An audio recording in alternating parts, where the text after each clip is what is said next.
الحمد لله رب العالمين، والصلاة والسلام على أشرف الأنبياء وخاتم المرسلين نبينا محمد وعلى آله وأصحابه ومن تبعهم بإحسان إلى يوم الدين. اللهم اغفر لنا ولشيخنا وللحاضرين والسامعين. فقد قال الله تعالى بعد أعوذ بالله من الشيطان الرجيم: يا عيسى إني متوفيك ورافعك إلي، وقوله بل رفعه الله إليه، وقوله إليه يصعد الكلم الطيب والعمل الصالح يرفعه، وقوله وقال فرعون يا هامان ابن لي صرحا لعلي أبلغ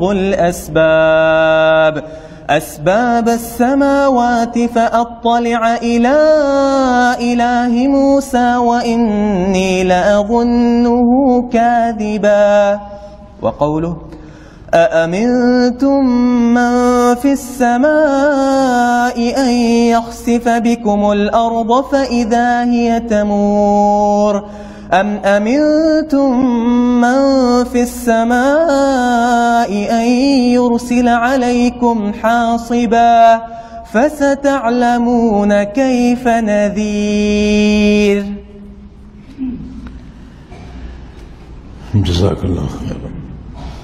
إن الحمد لله نحمده ونستعينه ونستغفره ونعوذ بالله من شرور أنفسنا ومن سيئات أعمالنا، من يهده الله فلا مضل له ومن يضلل فلا هادي له، وأشهد أن لا إله إلا الله وحده لا شريك له، وأشهد أن محمدا عبده ورسوله.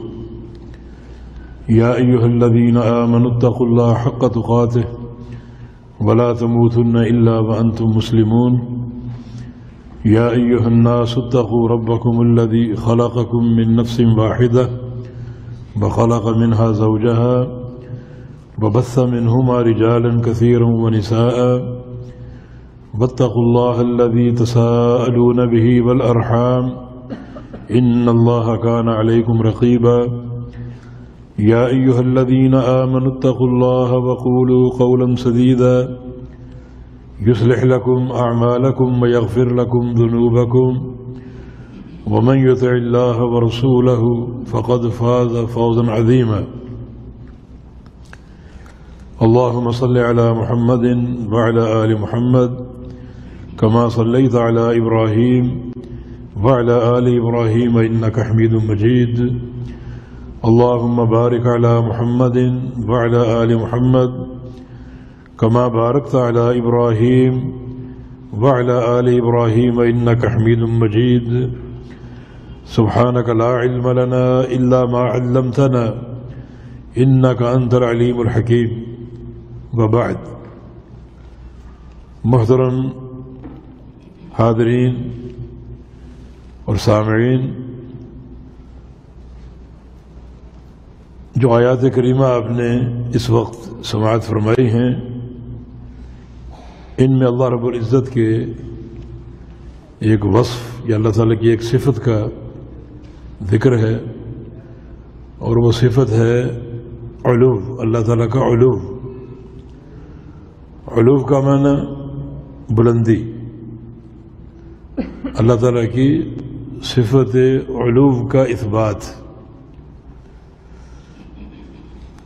پہلے آپ نے جو کل اللہ تعالیٰ کی صفت پڑھی وہ تھی استواء علی العرش، عرش پہ مستوی ہونا، اور اللہ تعالیٰ کا عرش بھی اوپر ہے، یعنی جہت علو میں ہے۔ ان دونوں صفات میں فرق یہ ہے کہ علو اللہ رب العزت کی ذاتی صفت ہے،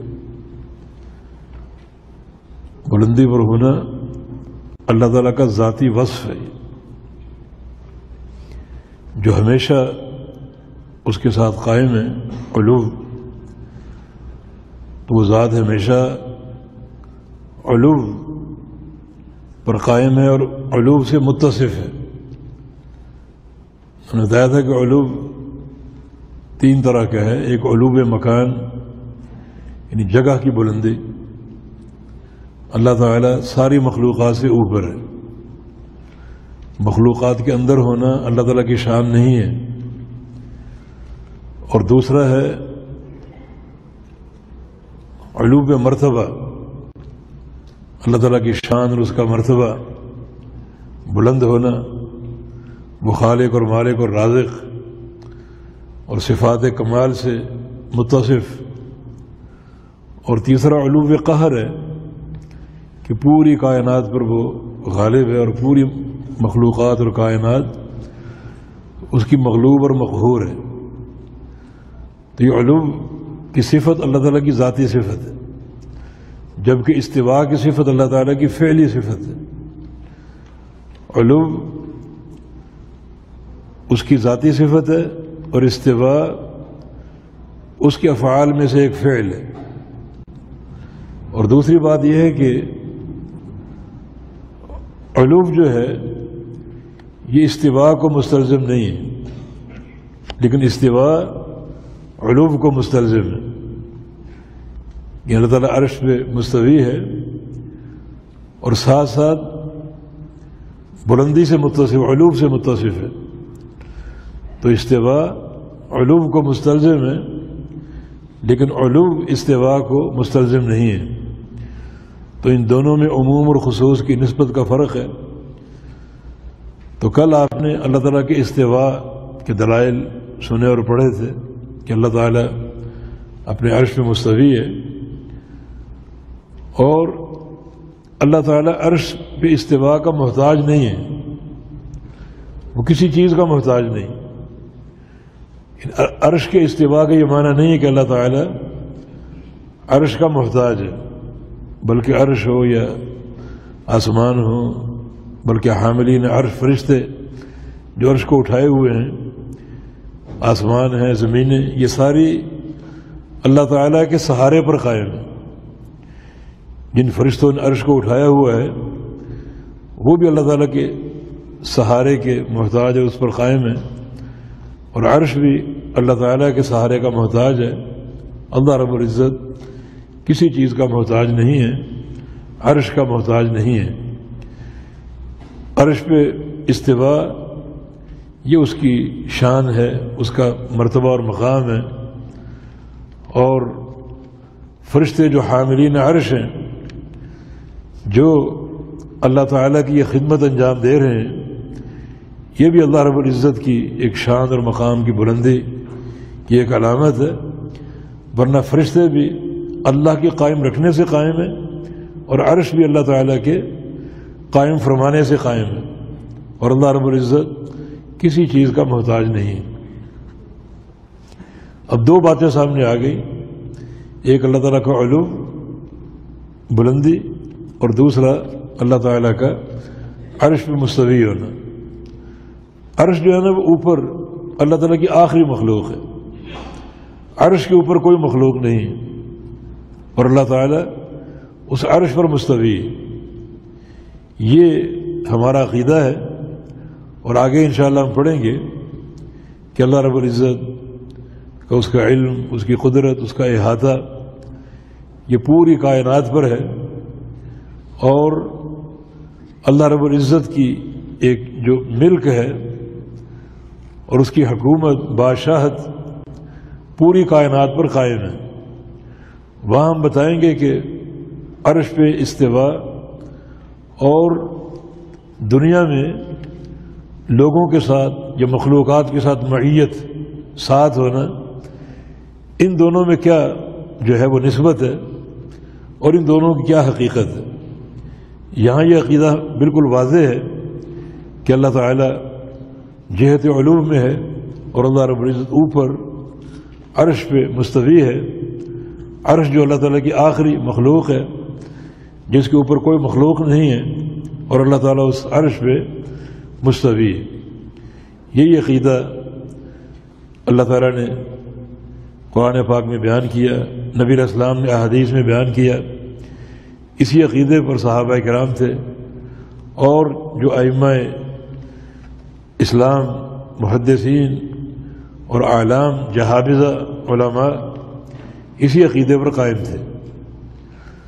آج ہم اپنے ہاں یا اپنے ملکوں میں اللہ تعالیٰ کے مکان کے بارے میں کچھ چیزیں سنتے ہیں۔ کوئی کہتا ہے کہ اللہ تعالیٰ لا مکان ہے، اس کی کوئی جگہ نہیں، لا مکان ہے۔ تو بھائی پھر عرش پہ استوا جو 6-7 دلائل آپ نے سنے، رحمان عرش پہ مستوی ہے، پھر اس کا کیا معنی ہے؟ اس سے کیا ثابت ہو رہا ہے کہ اللہ تعالیٰ لا مکان ہے؟ نہیں، اس کا مکان، اس کا عرش ہے، عرش پہ مستوی ہے۔ ہاں، استوا کی کیفیت ہم نہیں جانتے۔ کوئی کہتا ہے کہ اللہ رب العزت ہر جگہ ہے، ہر جگہ ہے، بلکہ ایک لفظ استعمال کرتے ہیں حاضر ناظر، ہر جگہ حاضر ہے۔ یہ حاضر لفظ اللہ تعالیٰ کے شیان شان نہیں ہے۔ اللہ تعالیٰ کی تمام صفات میں کمال کا پہلو ہے، جبکہ حاضر میں نقص کا پہلو ہے۔ حاضر میں تواضع ہے، حاضر جناب، اس میں تواضع کا پہلو ہے۔ جیسے کلاس میں حاضری ہوتی، استاد بچوں کا نام لیتا ہے، فلاں حاضر جناب، حاضر جناب، حاضر سر۔ ان حاضر کا لفظ تواضع کے جو ہے وہ پیرائے میں استعمال ہوتا ہے، بلکہ بعض اوقات تواضع سے بھی یہ لفظ گر جاتا ہے۔ عام طور پہ عدالت میں کہا جاتا ہے کہ ملزم حاضر، ملزم حاضر ہے، ملزم حاضر ہے، ملزم کو حاضر قرار دیا جاتا ہے۔ جج صاحب تشریف لے آئے اور ملزم حاضر ہے، یعنی تواضع سے بھی اس کا معنی گر جاتا ہے۔ تو اللہ تعالیٰ کے لیے صفات کمال ہے، اور لفظ حاضر میں نقص کا پہلو ہے، اس میں تشریف اور اکرام کا پہلو نہیں ہے۔ حاضر ہونا اللہ کے شیان شان نہیں ہے، اس میں تواضع ہے، اور اللہ رب العزت ہر قسم کے تواضع سے پاک ہے۔ اس کے حق میں تواضع ایک عیب ہے۔ اللہ تعالیٰ کی تقسیم کیا ہے کہ تواضع بندوں کو دے دی، بندوں کی زینت، اور کبر اللہ تعالیٰ کی زینت، یہ اس کی تقسیم ہے۔ الکبریاء ردائی، تکبر میری چادر، تواضع نہیں، تواضع آپ کی زینت ہے، تواضع آپ نے اختیار کرنی۔ اللہ تعالیٰ کے لیے تواضع نہیں ہے، اس کے لیے کبر ہے۔ اس لیے فرمایا کہ ما تواضع عبد للہ الا رفعہ، جو بندہ اللہ کے لیے تواضع اختیار کرے گا اللہ اس کو بلندی عطا فرمائے گا۔ بلکہ نبی علیہ السلام نے فرمایا کہ میں اس پر یعنی قسم کھانے کو تیار ہوں کہ جو بندہ اللہ کے لیے جھک جائے اور تواضع اختیار کر لے، اللہ اس کو ضرور بلندی عطا فرمائے گا۔ اقرب ما یکون العبد من ربہ وہو ساجد، بندہ اپنے رب کے زیادہ قریب کب ہوتا ہے؟ جب سجدے میں ہو۔ اور اس سے بڑی تواضع کیا ہے، اس سے بڑی ذلت کیا ہے اللہ کے سامنے، کہ اس کی پیشانی، اس کی ناک مٹی سے رگڑ رہی، ہاتھ اور گھٹنے مٹی کو چھو رہے ہیں، زمین سے لگے ہوئے۔ اور اللہ پاک فرماتا ہے کہ بندے کی یہ کیفیت جو ہے جب اختیار کرتا ہے تو سب سے زیادہ اللہ کے قریب ہوتا ہے۔ تو یہ تقسیم ہے، اس کے لیے کبر ہے، ہمارے لیے تواضع ہے۔ تو حاضر میں تواضع ہے، بڑائی اور کبر کا پہلو نہیں ہے۔ اور دوسری بات یہ کہ اللہ تعالی اگر ہر جگہ ہے، ہر جگہ حاضر ہے، اور لفظ حاضر کا معنی بھی یہ ہے کہ اپنے جسم کے ساتھ کہیں موجود ہونا، اپنی ذات کے ساتھ کہیں موجود ہونا۔ تو اللہ تعالیٰ کے حق میں اگر یہ تسلیم کر لیں کہ اللہ تعالیٰ اپنی ذات کے ساتھ ہر جگہ موجود ہے، ہر جگہ حاضر ہے،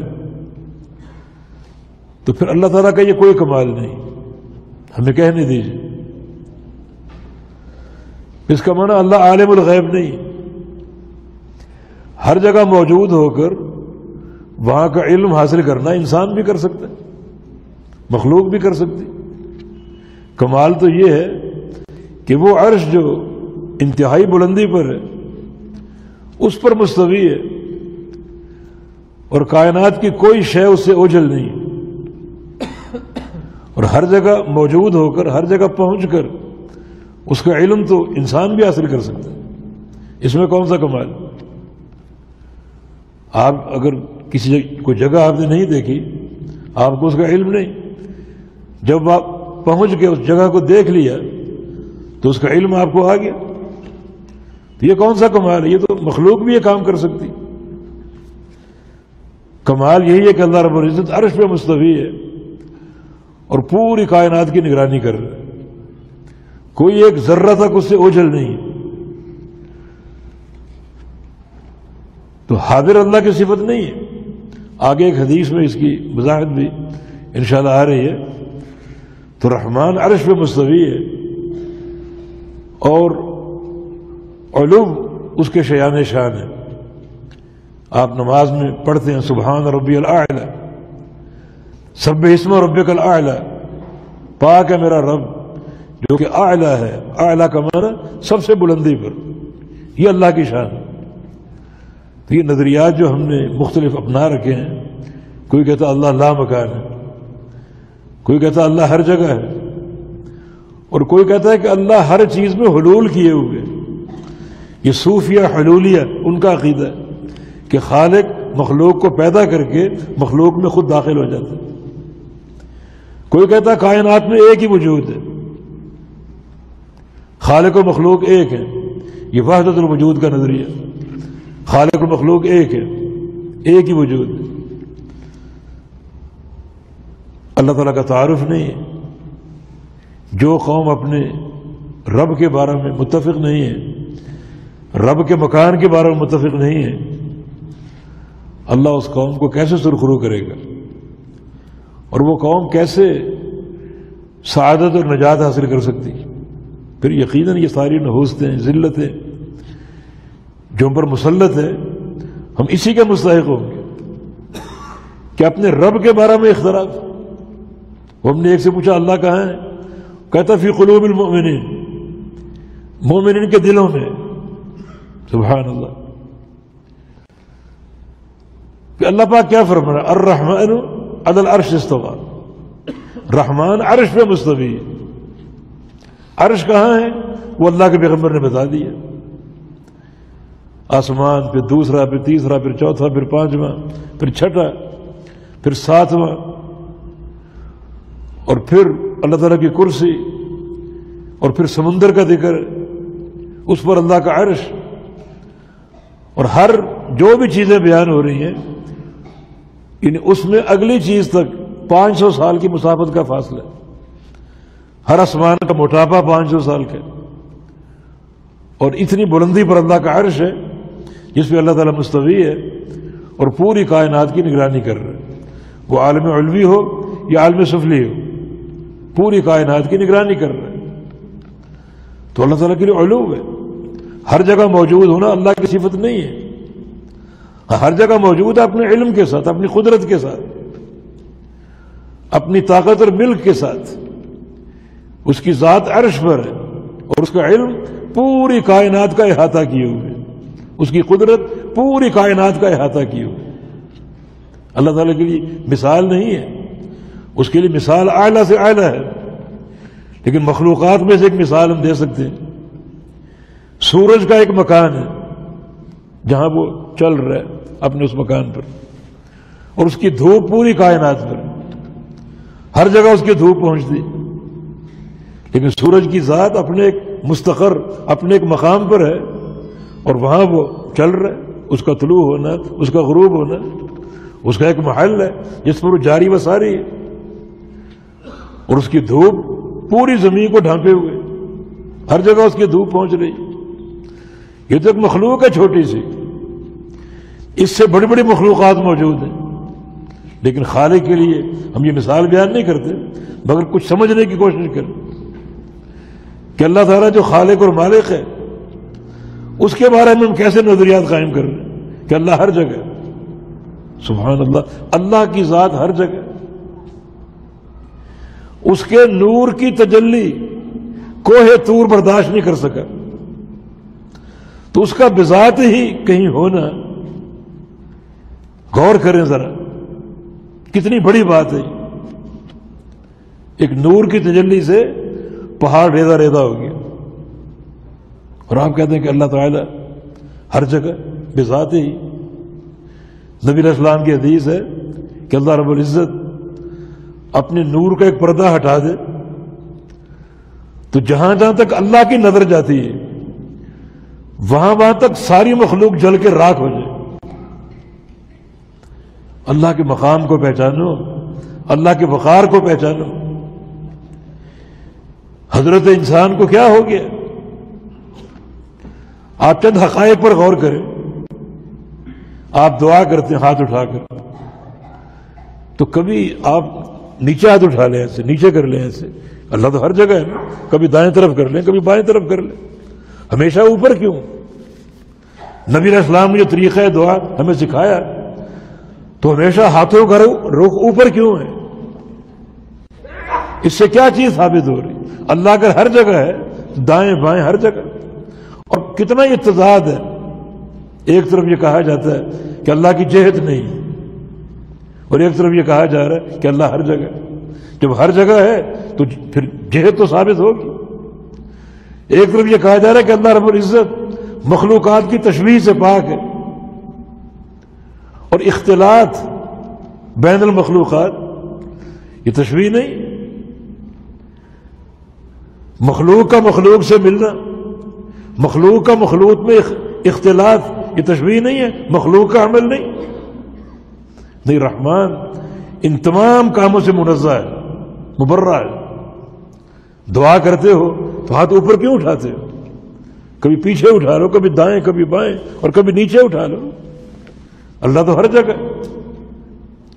سلیمان علیہ السلام کے دور کی چیونٹی، حالانکہ چیونٹی کے پاس دماغ نہیں ہے، دماغ تو انسان کے پاس ہے اس 4 من کے سر میں، لیکن چیونٹی جو چیز سمجھ گئی وہ آج کا انسان نہیں سمجھا. مسند احمد میں حدیث ہے سلیمان علیہ السلام کے دور میں قحط سالی ہو گئی اور بارش تک رسائی ممکن نہ رہی. بارش کی دعا مانگنے کے لیے نکلے، ساری سپاہ آپ کے ساتھ تھی، جن اور جن پر آپ کی حکومت تھی، جانوروں پر، درندوں پرندوں پر، سب آپ کے ساتھ تھے. دعا مانگنے کے لیے نکلے اور جہاں دعا کرنی تھی وہاں ایک منظر دیکھا. وہ منظر اللہ رب العزت نے اپنے نبی کو بتایا کہ وہ چیونٹی وہ کیا کر رہی تھی اور کیسے کر رہی تھی.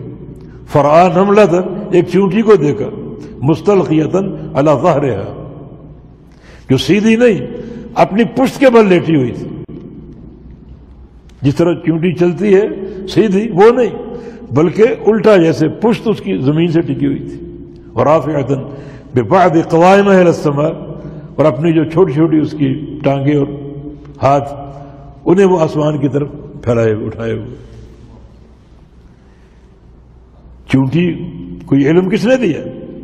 اس کا معنی اللہ تعالیٰ کا علوم ایک فطری عقیدہ ہے. چونٹی پر کون سی کتاب اتری، کہ کون سا نبی اس کی طرف مبعوث ہوا، یا کون سی آیات بینات اس کو دی گئی؟ لیکن اس چھوٹے سے جانور نے اس فطری عقیدے کو پہچان لیا کہ مجھ پر مشکل آ چکی، ہم پیاس سے مرنے والے، اور ہماری اس مشکل کو حل کرنے والا اوپر ہے، اوپر، نیچے نہیں، اوپر ہے. اور دعا کیا ہو رہی؟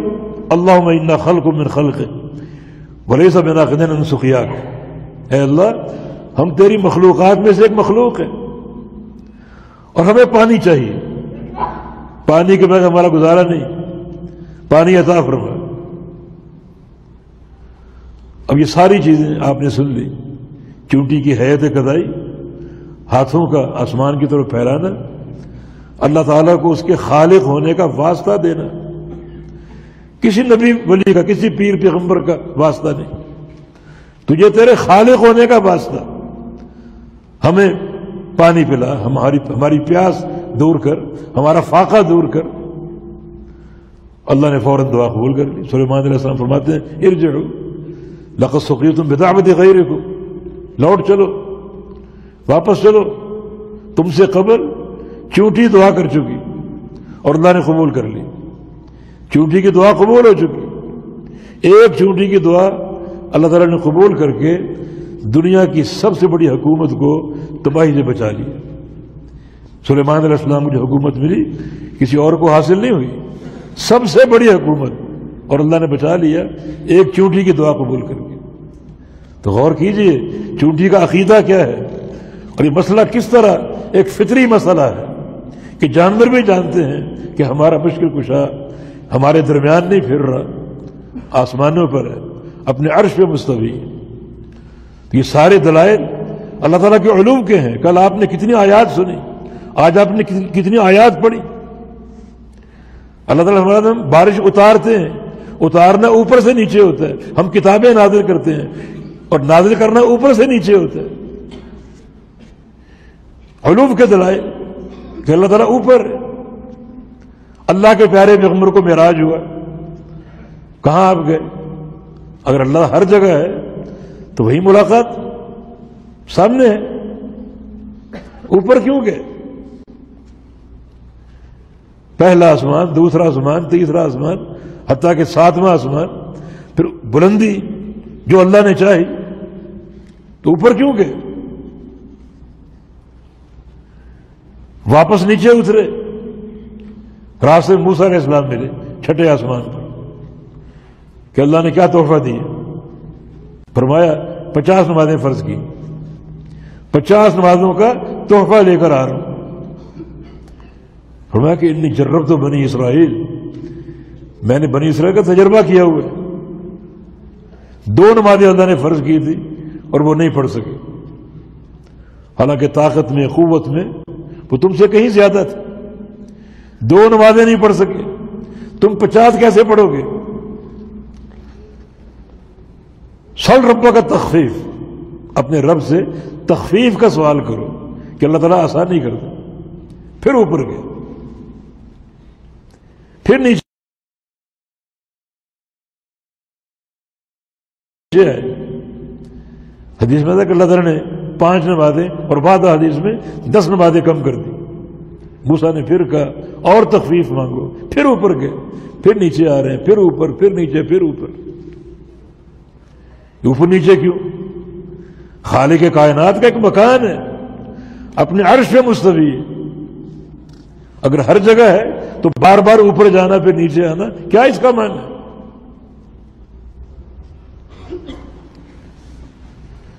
رسول کریم صلی اللہ علیہ وسلم نے اپنے آخری دور میں صحابہ کو جمع کیا اور پوچھا کہ حل بلغت، کیا میں نے تبلیغ کا حق ادا کر دیا، دین پہنچانے کا حق ادا کر دیا؟ صحابہ نے عرض کیا نعم بلغت وادیت ونصحت، آپ نے تبلیغ فرما دی اور خیر خواہی کر دی اور حق ادا کر دیا۔ تو رسول اللہ صلی اللہ علیہ وسلم نے اوپر انگلی اٹھائی، اللہم اشہد، یا اللہ گواہ رہنا، یا اللہ گواہ رہنا کہ میری قوم اقرار کر رہی ہے، اعتراف کر رہی ہے کہ میں نے پورا دین پہنچا دیا۔ اوپر انگلی کیوں کی؟ اوپر اشارہ کیوں کیا؟ اللہ تو ہر جگہ ہر مقام پر موجود ہے بقول تمہارے، نعوذ باللہ۔ پھر اوپر اشارے کا معنی کیا ہے؟ رسول کریم صلی اللہ علیہ وسلم نے معاویہ بن حکم صحابی، اس کی لونڈی سے کیا سوال کیا تھا؟ معاویہ نے اپنی لونڈی کو تھپڑ مار دیا، بعد میں افسوس ہوا، نبی علیہ السلام سے اپنے افسوس کا ذکر کیا، فرمایا کہ میں اس کو آزاد کرنا چاہتا ہوں لیکن مجھے معلوم نہیں ہے مسلمان ہے یا نہیں۔ فرمایا کہ میرے پاس لاؤ اسے، لائے، آپ نے سامنے کھڑا کیا لونڈی، 2 سوال کیے، این اللہ، اللہ کہاں ہے؟ اللہ کہاں ہے؟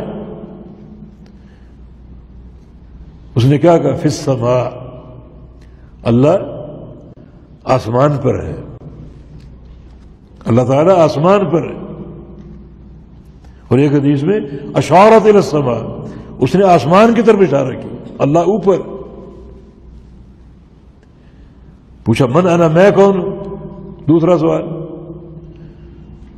عرض کیا کہ انت رسول اللہ، پھر اوپر اشارہ کہ تو اس اللہ کا رسول ہے، اس اللہ کا رسول ہے۔ بعض احادیث سے یہ ملتا ہے کہ وہ گونگی تھی، بول نہیں سکتی تھی، تبھی معاویہ کو اشکال تھا، تو اس نے اشارہ کر کے نبی علیہ السلام کی طرف اور اللہ کی طرف کہ آپ اس اللہ کے رسول ہیں، اوپر اشارہ۔ اور آپ نے کیا فرمایا؟ اعتقھا فإنھا مؤمنہ، اس کو آزاد کر دو، یہ مومن ہے۔ اس ایک سوال اور اس کے جواب پر رسول اللہ صلی اللہ علیہ وسلم نے اس لونڈی کے مومن ہونے کی گواہی دی۔ آج کچھ شعبدہ باز قسم کے لوگ کہتے ہیں جی وہ تو لونڈی کا عقیدہ تھا۔ لونڈی کا عقیدہ اللہ کے نبی کے سامنے بیان ہوا۔ اللہ کے نبی صلی اللہ علیہ وسلم غلطی پر خاموش نہیں رہ سکتے۔ اگر یہ عقیدہ غلط ہوتا تو اللہ کا پیغمبر خاموش نہیں رہ سکتا۔ آپ نے نہ صرف یہ کہ خاموشی اختیار کی بلکہ اس کے ایمان کی گواہی دی۔ کیوں گواہی دی؟ غلط عقیدے پر، یعنی غلط عقیدے پر ایمان کی گواہی دی؟ نہیں، یہی عقیدہ ہے۔ اللہ تعالیٰ اوپر ہے، اس کا مکان کیا ہے؟ اپنے عرش و مستوی، جو اللہ تعالیٰ کی آخری مخلوق ہے۔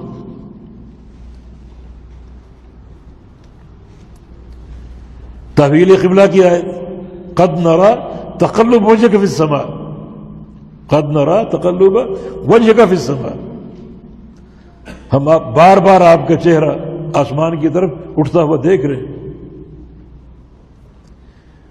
آغاز اسلام میں ہمارا قبلہ بیت المقدس تھا، قبلہ اول، اور نبی علیہ السلام کی خواہش تھی کہ بیت اللہ ہمارا قبلہ ہو، تو اللہ کی وحی کا انتظار آپ کو تھا کہ وہی آج آئے، کل آئے، ابھی آئے، تو بار بار آپ آسمان کی طرف دیکھتے تھے۔ کیوں؟ اللہ تعالیٰ کی وحی کے نزول کا انتظار تھا آپ کو۔ اللہ تعالیٰ فرما رہا بار بار ہم آپ کا آسمان کی طرف دیکھنا، چہرے کو اوپر کرنا، اٹھانا، ہم بار بار دیکھ رہے ہیں۔ کیوں؟ اگر اللہ ہر جگہ ہے تو اوپر دیکھنے کا کیا معنی؟ تو حقیقت یہ ہے کہ اللہ تعالیٰ کے مقام کو اور اس کے وقار کو پہچانو۔ قیامت کے دن بھی جب جنتی جنت میں داخل ہو جائیں گے، حدیث میں آتا ہے کہ سطع لہم نور، ایک دن اچانک ان پر نور پڑے گا، نور پڑے گا۔ حدیث طویل ہے، فرفعوا ابصارہم، جنتی اپنی نگاہوں کو اونچا کریں گے۔ فرفعوا رؤوسہم کے الفاظ، اپنے سروں کو اٹھائیں گے اوپر۔ کیوں؟ قیامت کے روز بھی اللہ رب العزت کے لیے علو ہے، بتایا کہ علو اس کی ذاتی صفت ہے، ہمیشہ اس کے لیے علو اس کی ذاتی صفت ہے۔ تو اللہ رب العزت یعنی ان پر جھانکے گا اوپر سے، قیامت کے دن بھی علو ہے۔ تو یہ تمام دلائل اس بات کا ثبوت ہے کہ اللہ رب العزت کے لیے جہت علو۔ باقی اللہ کا ہر جگہ ہونا، ہر مقام پر ہونا بذات ہی، یہ اس کی شان میں گستاخی۔ اس کا علم ہر جگہ، احاطہ، قدرت ہر مقام پر موجود ہے، اور کوئی ایک ذرہ بھی اس کے احاطے سے خارج نہیں۔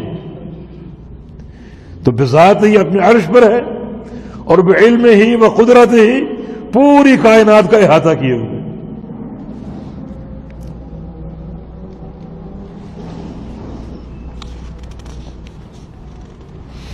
نبی علیہ السلام کی حدیث ہے کہ ان اللہ یستحی من العبد اذا رفع یدیہ الى السماء ان یردہما صفرا،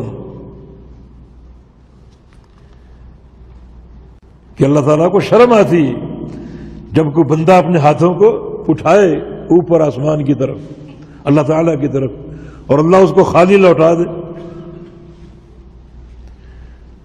اللہ تعالیٰ شرماتا ہے اس سے، بندے کی دعا قبول کرتا ہے. تو یہاں بھی ہاتھوں کو اوپر اٹھانا یہ ایک فطری عقلی اور اللہ تعالیٰ کی وحی سے، بلکہ بعض علماء نے جیسے ابن قیم وغیرہ نے کہ اللہ تعالیٰ کے علو اور عرش پہ استواء کے دلائل کم و بیش 1000 دلائل ہیں. 1000. ہمارے شیخ رحمہ اللہ بدیع الدین السندھی رحمہ اللہ، ان کی ایک مقصود کتاب ہے توحید خالص کے نام پر، تقریباً 600 صفحے کی کتاب ہے، اور اس میں 2 مسائل پر بحث ہے. ایک اللہ تعالیٰ کا علو کہ اللہ اوپر ہے، بلندی پر ہے، کہ اس کے شیان شان ہے، اور تقریباً 400 کے قریب صفحات اس مسئلے پر ہیں، اور سینکڑوں دلائل پیش کی. اتنا علم ہم نے اور کہیں نہیں دیکھا. دوسرا مسئلہ دعا میں وسیلے کا، کہ شخصی وسیلہ بدعت ہے، اس پر بھی سینکڑوں دلائل جو ہے وہ تحریر کیے ہیں. توحید خالص نام کی کتاب یہ قابل مطالعہ ہے، جس میں صحیح معنی میں اللہ تعالیٰ کی شان اور اس کی ذات کی ایک تعریف اور تعارف ہمارے سامنے آئے گا.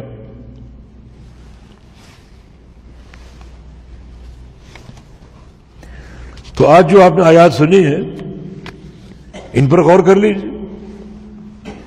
یا عیسیٰ انی متوفیک ورافعک الیہ، اللہ تعالیٰ فرمایا عیسیٰ میں تجھے وفات دینے والا ہوں اور تجھے اپنی طرف اٹھانے والا ہوں.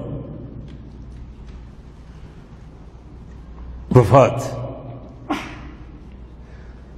بالکل درست ہے. عیسیٰ علیہ السلام کو وفات آئے گی جب بھی اللہ دے، یعنی وہ برائے جمع ہے، برائے ترتیب نہیں ہے. عیسیٰ علیہ السلام دوبارہ آئیں گے، ابھی تو زندہ ہیں، وہ زندہ اٹھا لیے گئے، دوبارہ آئیں گے اور ایک وقت گزاریں گے جیسے کہ 40 سال احادیث میں آتا ہے، اور پھر اللہ آپ کو وفات دے گا. بالکل حق ہے. اور اپنی طرف اٹھانے والا ہوں. اٹھانے والا کیوں؟ مانا اللہ اوپر ہے، اللہ تعالیٰ اوپر ہے، اٹھانے والا ہوں اپنی طرف. یہ اللہ تعالیٰ کے علوم کی دلیل ہے. یا پھر یہاں وفات کا معنی وہ وفات ہے جس کو موت، جس کو نیند کہا گیا ہے. وفات کی 2 قسمیں، ایک روح نکلتی ہے انسان کے مرنے پر، اور دوسرا روح نکلتی ہے انسان کے سونے پر. یا متوفی کا معنی آپ کو نیند دینے والا ہوں. چنانچہ اللہ رب العزت نے اسی طرح ایک نیند آپ پر مسلط کر کے آپ کو اٹھایا. اس نیند کو بھی وفات کہا گیا. هو الذی یتوفاکم باللیل، اللہ وہ ذات ہے جو رات کو تمہیں وفات دیتا ہے. اس وفات سے مراد موت نہیں ہے بلکہ نیند ہے. تو رافع کا الیہ یہ اللہ تعالیٰ کے علوم کی دلیل ہے کہ اللہ آپ کو اٹھانے والا اپنی طرف، اور اللہ نے اٹھا لیا. عیسیٰ علیہ السلام اس وقت آسمانوں میں زندہ ہیں. قرب قیامت نیچے اتریں گے اور ایک وقت گزاریں گے، وہ اعمال انجام دیں گے جو اللہ نے آپ کے ذمے لگانے ہیں، اور پھر اللہ آپ کو وفات دے گا اور آپ جو ہیں وہ انتقال کریں گے، فوت ہوں گے اور دفن کیے جائیں گے. بل رفعہ اللہ الیہ، بلکہ اللہ نے عیسیٰ کو اٹھا لیا اپنی طرف. رفع کا معنی کیا ہے؟ یہ ایک چیز نیچے سے اٹھائی جائے تو اوپر ہو جاتی ہے. مانا اللہ اوپر، الیہ پر غور کرو، اللہ نے اس کو اٹھا لیا اپنی طرف، مانا اللہ اوپر ہے. یہ رد ہے یہود کا اور نصارہ کا جو کہتے ہیں کہ عیسیٰ علیہ السلام کو صلیب پہ لٹکا دیا گیا. نہیں، صلیب پر لٹکانے کی سازش لوگوں نے کی تھی، یہود نے قتل کرنے کی کوشش کی تھی، مگر اللہ رب العزت نے عیسیٰ علیہ السلام کی شباہت ایک اور شخص پر قائم کر کے اس کے چہرے پر اس شباہت کو طاری کر کے عیسیٰ علیہ السلام کو اٹھا لیا، اور انہوں نے اس شخص کو عیسیٰ سمجھتے ہوئے صلیب پہ لٹکا دی۔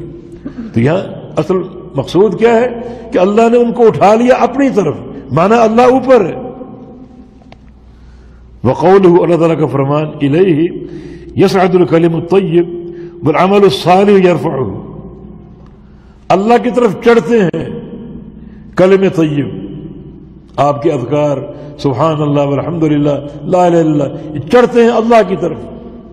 چڑھنے کا معنی کیا ہے اور اذ اللہ کا معنی کیا ہے؟ اللہ کی طرف چڑھتے ہیں، مانا اللہ اوپر ہے۔ اور فرمایا کہ نیک اعمال ان کلمات کو اٹھاتے ہیں، والعمل الصالح یرفعہ، نیک اعمال ان کلمات کو اٹھاتے ہیں۔ اس کا معنی یہ کہ ایک شخص اگر صرف ذکر کرے اور عمل نہ کرے، اس کے ذکر کا فائدہ نہیں۔ نیک اعمال ذکر کی سواری، ذکر ہو عمل نہ ہو فائدہ نہیں۔ ہاں ذکر بھی کرو، عمل صالح بھی کرو، نماز ہے، روزہ ہے، تو یہ اعمال ذکر کی سواری بن جائیں گے، اور یہ ذکر کو اور کلمات طیبہ کو لے کر اوپر جائیں گے۔ کیوں؟ اللہ اوپر ہے۔ وقولہ، وقال فرعون یا حامان ابن لی صرحا لعلی ابلغ الاسباب، فرعون نے حامان سے کہا، یہ حامان فرعون کا وزیر تھا، میرے لیے ایک اونچا محل بناؤ، لعلی ابلغ الاسباب، شاید میں ان راستوں تک پہنچ سکوں۔ کون سے راستے؟ اسباب السماوات، آسمانوں کے راستے۔ فاطلع الی الہ موسیٰ، اور موسیٰ کے الہ کو، موسیٰ کے معبود کو دیکھ سکوں، اس پر مطلع ہو سکوں۔ وإنی لأظنہ کاذبا، جبکہ میرا یقین ہے کہ موسیٰ علیہ السلام جھوٹے ہیں۔ کہ فرعون نے کیا کہہ دیا اپنے وزیر سے کہ ایک اونچا محل بناؤ، اس پہ چڑھ کے میں اوپر آسمانوں تک پہنچنے کی کوشش کروں اور موسیٰ کے الہ کو دیکھوں، موسیٰ کے رب کو دیکھوں۔ یہ بات فرعون نے کیوں کہی؟ فرعون کو موسیٰ علیہ السلام نے بتایا کہ میرا رب اوپر ہے، تبھی فرعون نے یہ بات کی کہ موسیٰ کا الہ اوپر ہے، محل بناؤ تاکہ میں اوپر اس الہ کو تلاش کر کے آؤں۔ اگر موسیٰ کی دعوت ہوتی اللہ ہر جگہ ہے تو فرعون یہ بات کہتا کہ اللہ تعالیٰ کے علوم کی دلیل ہے۔ وقولہ اَأَمِنْتُم مَّن فِي السَّمَاءِ أَن يَخْسِفَ بِكُمُ الْأَرْضَ فَإِذَا هِيَ تَمُورُ، کیا تم امن میں ہو اس ذات سے جو آسمانوں پر ہے؟ آسمانوں پر کون ذات؟ اللہ کی ذات۔ کہاں؟ آسمانوں پر۔ کتنی صراحت ہے۔ یہ ہوتا اگر آپ کا عقیدہ درست ہوتا کہ اس ذات سے تم کیا امن میں ہو جو ہر جگہ موجود ہے؟ نہیں، جو ذات آسمانوں پر ہے، جہت علوم، آسمانوں، یہ فی کا معنی میں، آسمانوں میں۔ اگر آسمان سے مراد یہ آسمان لیں جو اللہ نے بنائے ہیں، 7 آسمان، تو پھر یہ فی علا کے معنی میں، اس کو بولتے ہیں تناوب۔ یہ دونوں حرف جار ہیں، حروف جار میں معنوی طور پر تناوب ہے، ان ایک حرف دوسرے کا معنی دیتا ہے، دوسرا حرف تیسرے کا معنی دیتا ہے، ایک دوسرے کی جگہ آ سکتے ہیں۔ یہ فی علا کی جگہ ہے۔ اور اگر السماء سے مراد بلندی ہو، کیونکہ السماء کا لغوی معنی بلندی ہے، تو پھر فی ظرفیہ ٹھیک ہے، اللہ تعالیٰ بلندی میں ہے، اس کے لیے جہت علو ہے۔ تو آمنتم من فی السماء، کیا تم امن میں اس ذات سے جو آسمانوں پر ہے، ان یخسف بکم الارض، کہ وہ تمہیں زمین میں دسا دے۔ جیسے قارون کو دسا دیا، مثال موجود ہے۔ اور زمین متحرک ہو، مضطرب ہو، آمنتم من فی السماء ان یرسل علیکم حاصبا، کیا تم امن میں ہو اس ذات سے جو آسمانوں میں ہے؟ پھر وہی بات کہ جو ذات آسمانوں پر ہے اس ذات سے تم امن میں ہو، کس چیز سے؟ کہ وہ ذات تم پر بھیجے حاصبا، پتھروں کی بارش، تم پر پتھر برسائے، جیسے قوم لوط پر برسائے، اصحاب الفیل پر برسائے، ہاتھیوں والوں پر مثال موجود ہے۔ تو کیا تم اس ذات سے امن میں ہو جو ذات آسمانوں پر ہے کہ تم پر پتھروں کی بارش کرے اور پھر تم جان سکو کہ ڈرانے والا کیسا ہے اور اس کی دعوت کیسی ہے اور کس طرح اس کو قبول کرنا چاہیے؟ تو یہ تمام دلائل قرآنی آیات اس بات کی دلیل ہے کہ اللہ تعالیٰ علو بلندی پر ہے، یہ اس کے شایان شان۔ تو اپنے عقیدے کو درست کرنا چاہیے تاکہ اللہ کی رضا حاصل ہو۔ یہ جو مختلف عقیدے کے ابھی قوم جانتی ہی نہیں کہ اللہ کا مکان کیا ہے، اتنا بڑا اعتقادی انحراف کہ اللہ ہر جگہ حاضر ناظر، بلکہ اللہ کو مخلوق میں حلول ماننا، یہ حلولیہ صوفیہ کا عقیدہ، مخلوق کو پیدا کر کے مخلوق میں داخل ہو جاتا ہے، یہ اللہ کا مقام، ہر جگہ وہ موجود ہے، جگہ تو ہر قسم کی، پاک بھی ناپاک بھی، کچرا کا بھی ہے، بیت الخلاء بھی ہے، یہ اللہ کی شان ہے۔ آپ نے اپنے رب کو کہاں کہاں پہنچا دیا؟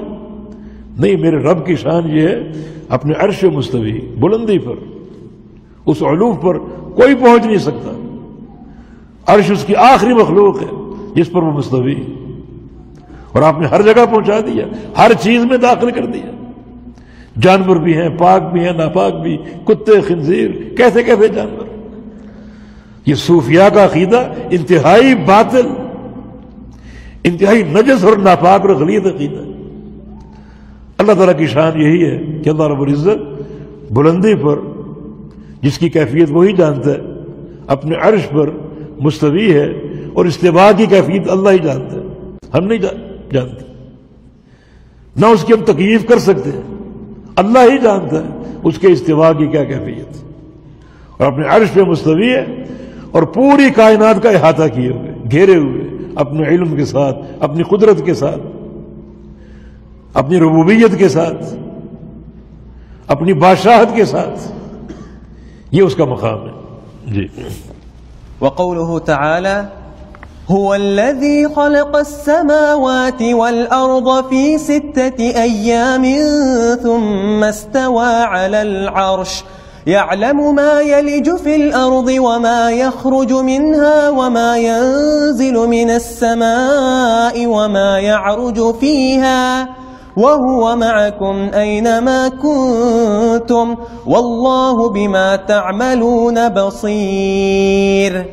وقوله ما يكون من نجوى 3 إلا هو رابعهم ولا 5 إلا هو سادسهم ولا أدنى من ذلك ولا أكثر إلا هو معهم أينما كانوا ثم ينبئهم بما عملوا يوم القيامة إن الله بكل شيء عليم۔ جزاک اللہ خیر۔ ان آیات مبارکہ میں اللہ تعالیٰ کی 2 صفات کا ذکر ہے، ایک اس کا عرش پہ مستوی ہونا کہ وہ عرش پہ مستوی ہے، اور عرش مخلوقات میں سب سے بلندی پر ہے، عرش کے اوپر کوئی مخلوق نہیں ہے بلکہ اللہ تعالی مستوی ہے۔ اور دوسری چیز جو اللہ تعالیٰ کے لیے بیان ہوئی کہ اللہ تعالیٰ تم سب کے ساتھ ہے، اس کو بولتے ہیں صفت معیت، ہر ایک کے ساتھ ہونا، صفت معیت، ہر ایک کے ساتھ ہونا۔ اب 2 باتیں سامنے آ گئیں کہ وہ عرش پہ مستوی ہے اور ہر ایک کے ساتھ ہے، ان دونوں میں کوئی منافات، کوئی تعارض نہیں ہے، اس کی ذات عرش پہ مستوی ہے، جیسا کہ دلائل آپ نے سنے. اور ہر ایک کے ساتھ ہونے کا معنی باعتبار علم، باعتبار قدرت، احاطہ اور ملک کے تم سب کے ساتھ، سب کو دیکھ رہا ہے، سب کو جانتا ہے، سب کے احوال دیکھ رہا ہے، ان کے اعمال دیکھ رہا ہے. یہ ساتھ ہونے کا معنی، اور یہ کوئی تعویل نہیں ہے، بلکہ دونوں جو نصوص ہیں، استواء العرش اور سب کے ساتھ ہونا، ان دونوں نصوص میں جو ایک جمع کی شکل ہے، کوئی تعارض نہیں ہے، لیکن جو تعارض ایک ذہن میں پیدا ہو رہا ہے اس میں جمع کی شکل ہے. وہ یہی ہے کہ اللہ رب العزت بذات ہی اپنے عرش پر ہے اور بعلم ہی و قدرت ہی سب کے ساتھ ہے. سب کے ساتھ ہونے کا معنی کوئی بندہ اس سے اوجھل نہیں، مخفی نہیں. اسی لیے جہاں پر سب کے ساتھ ہونے کا ذکر ہے، معیت کا ذکر ہے، وہاں پہلے بھی اور بعد میں بھی اللہ تعالیٰ کے علم اور اس کے سمع اور بصر کا ذکر، جس کا معنی یہ ہے کہ ساتھ ہونے کا معنی اللہ جانتا ہے سب کو، اللہ دیکھتا ہے سب کو، اللہ سنتا ہے سب کو. امام احمد بن حنبل کا قول ہے کہ سورہ مجادلہ کی آیت جو ہے جس میں اللہ تعالیٰ کی معیت کا ذکر ہے کہ وہ تم سب کے ساتھ ہے، اس آیت کا آغاز بھی اللہ تعالیٰ کے علم کے ساتھ ہوا کہ وہ جانتا ہے، اور اس کا اختتام بھی اللہ تعالیٰ کے علم پر ہوا کہ وہ جانتا ہے. معنی معیت کا معنی جاننا، ساتھ ہونے کا معنی جاننا. بذات ہی اپنے عرش پر ہے مگر تم سب کو جانتا ہے، سب کے احوال کو، ظاہر اور باطن کو، ہر بات کو سنتا ہے، بات سری ہو جہری ہو، ہر بات کو سنتا ہے، ہر انسان کو دیکھتا ہے، اور کوئی اس سے اوجھل اور مخفی نہیں ہے. تو ان دونوں صفات میں کوئی منافات نہیں. اللہ عرش مستوی ہے، کیسے؟ جیسے اس کے شایان شان ہے. بذات ہی عرش مستوی ہے، کیسے؟ جیسے اس کے شایان شان ہے. اور اللہ رب العزت اپنی مخلوق کے ساتھ بھی ہے، کیسے؟ جیسے اس کے شایان شان ہے. ویسے قرآن و حدیث میں معیت جو صفت معیت، اس کے دو استعمال ہیں. ایک ہے معیت عامہ، سب کے ساتھ ہونا، وہ کافر ہو، مشرک ہو، منافق ہو، فاسق و فاجر ہو، یا نیک اور صالح ہو، اللہ تعالیٰ سب کے ساتھ ہے، یعنی سب کو دیکھتا، سب کو جانتا ہے، سب کے اعمال کو جانتا ہے. ان کا بدلہ دے گا اللہ رب العزت، قیامت کے دن اس کی جزا دے گا. یہ معیت عامہ جو سب کو حاصل. اور ایک ہے معیت خاصہ، وہ خاص ہے مومنین کے لیے. یہ معیت مدد کے معنی میں، نصرت اور تائید کے معنی میں، رحمت اور برکت کے معنی میں کہ اللہ رب العزت تمہارے ساتھ ہے، یعنی تمہاری مدد کرے گا. اللہ رب العزت تمہارے ساتھ ہے، تمہاری تائید فرمائے گا. یہ معیت خاصہ سے ان اللہ مع الصابرین، اللہ ساتھ ہے صبر کرنے والوں کے. تو کیا معنی؟ جو صبر نہیں کرتے ان کے ساتھ نہیں ہے. نہیں، یا معیت عامہ نہیں، معیت خاصہ کا ذکر جو نصرت اور تائید کے معنی میں. آپ ایک اور آیت سے اس بات کو اچھی طرح سمجھیں گے. ہجرت والا قصہ، اللہ کے نبی صلی اللہ علیہ وسلم اور ابوبکر صدیق رضی اللہ عنہ دونوں ساتھ نکلے، اور ابو جہل آپ کا تعاقب کر رہے، کفار قریش آپ کے تعاقب میں، حتیٰ کہ ایک غار میں آپ چھپے، اور ابو جہل اپنے کھوجیوں کے ساتھ، سراغ رسانوں کے ساتھ قدموں کے سراغ لگا لگا کر اسی غار کے دھانے پر پہنچ گیا. اب چند فٹ کا فاصلہ بیچ میں، چند فٹ کا. اندر نبی علیہ السلام اور ابوبکر صدیق ہیں، اور باہر ابو جہل جو دو دھاری زہر سے ڈوبی ہوئی تلوار ساتھ لے کر گھوم رہے ہیں، نعوذ باللہ اللہ کے پیارے پیغمبر کو قتل کرنے کے لیے.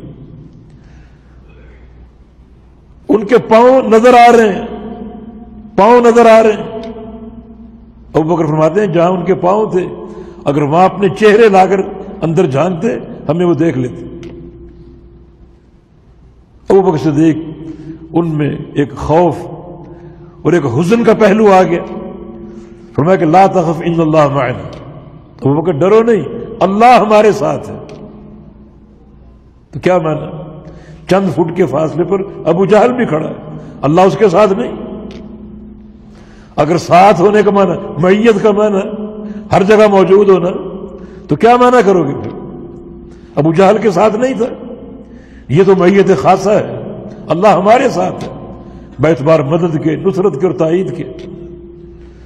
تو یہ معیت خاصہ مومنین کے ساتھ ہونا، صابرین کے ساتھ ہونا، متقین کے ساتھ ہونا، باعتبار مدد کرنے کے، باعتبار تائید کرنے کے.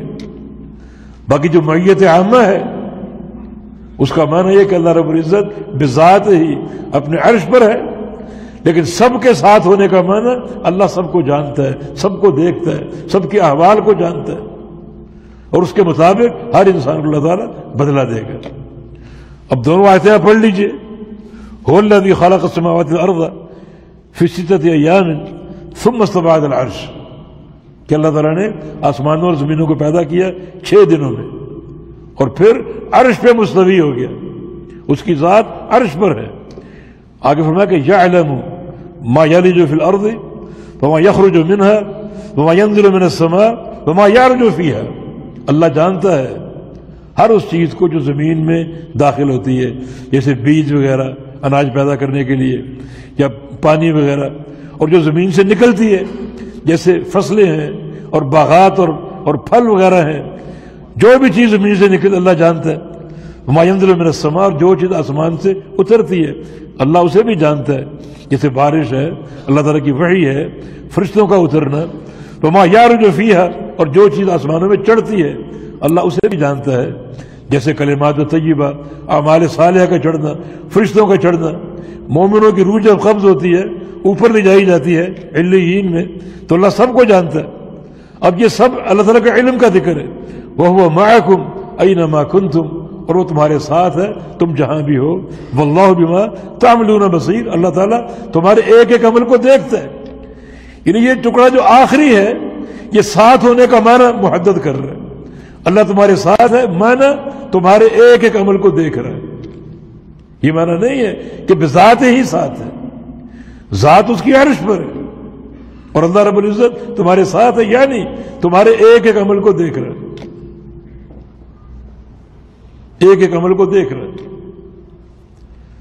دوسری آیت کریمہ ما یکون من نجوى ثلاثة الا هو رابعهم، نہیں ہوتی سرگوشی 3 افراد کی مگر چوتھا اللہ ہوتا ہے. ولا خمسہ، اور نہ 5 افراد کی مگر چھٹا اللہ تعالیٰ ہوتا ہے. ولا ادنی من ذالک، جو اس سے کم تعداد ہو، اگر 2 افراد کی سرگوشی ہو تو اللہ وہاں موجود ہے، ساتھ ہے، اللہ تعالیٰ وہاں ساتھ ہے. ولا اکثر، یا اس سے زیادہ، یعنی پیچھے 3 یا 5 افراد کا ذکر ہے، کم ہو، مثلا 2 افراد ہیں سرگوشی کر رہے ہیں اللہ وہاں بھی ساتھ ہے، یا 10 افراد ہیں سرگوشی کر رہے ہیں اللہ وہاں بھی ساتھ ہے. ولا ادنی من ذالک ولا اکثر، نہ اس سے کم نہ اس سے زیادہ، الا هو معهم، مگر وہ ان کے ساتھ ہے. اینما کانوا، جہاں بھی ہو، جہاں بھی سرگوشی کرے اللہ ساتھ ہے. ثم ينبئهم بما عملوا یوم القیامہ، پھر اللہ ان کو خبر دے گا جو وہ عمل کرتے ہیں قیامت کے دن. اللہ ان کو خبر دے گا. ان اللہ بكل شيء علیم، اللہ ہر شے کو جانتا ہے. جاننے پر اس آیت کا اختتام ہو، یعنی ساتھ ہونے کا معنی اللہ سب کو جانتا ہے. آیت کریمہ کے آخری حصے نے اس معیت کے معنی کو محدد کیا ہے. یہ اللہ کے ساتھ ہونے کا معنی اللہ سب کو جانتا ہے، اور کوئی اللہ سے اوجھل نہیں ہے اور مخفی نہیں ہے. تو خلاصہ کلام یہ ہے ان نصوص کا کہ ایک اللہ تعالیٰ کا استواء علی العرش اور ایک سب کے ساتھ ہونا. اللہ تعالیٰ کی دونوں صفات ہیں.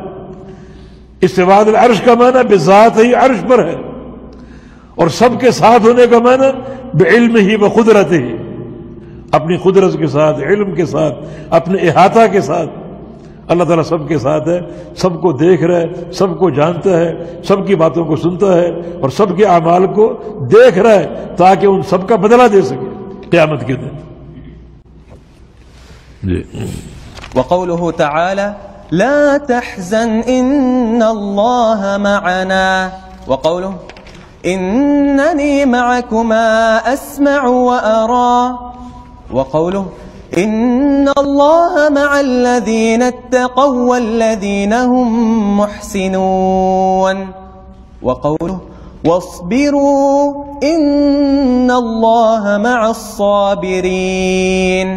وقوله كم من فئة قليلة غلبت فئة كثيرة بإذن الله والله مع الصابرين. ان تمام آیات مبارکہ میں اللہ تعالیٰ کی معیت کا ذکر ہے، ساتھ ہونے کا، مگر یہ اللہ تعالیٰ کا ساتھ نصرت اور تائید کے طور پر، لا تحزن ان اللہ معنا، غم نہ کرو اللہ ہمارے ساتھ، یہ معیت خاصہ. اننی معکما اسمع و ارا، میں تم دونوں کے ساتھ ہوں اور سن رہا ہوں تمہاری بات اور تمہارے دشمنوں کی بات، اور دیکھ بھی رہا ہوں تمہارا تصرف اور تمہارے اعداء کا تصرف. یہ موسیٰ علیہ السلام اور ہارون علیہ السلام، ان سے خطاب ہے. تو موسیٰ اور ہارون کے ساتھ ہونا باعتبار مدد کے، نصرت و تائید کے.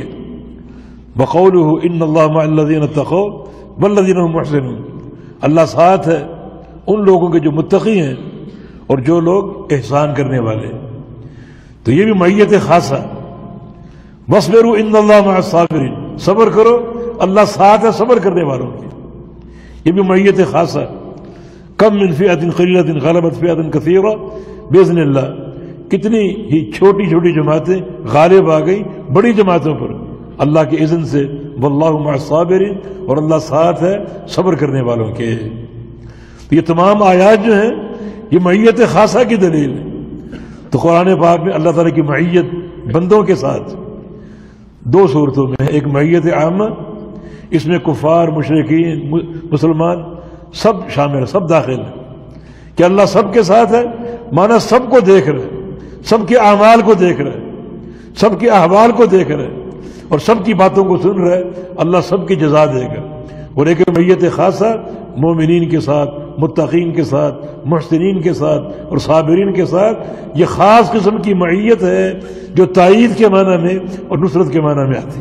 جی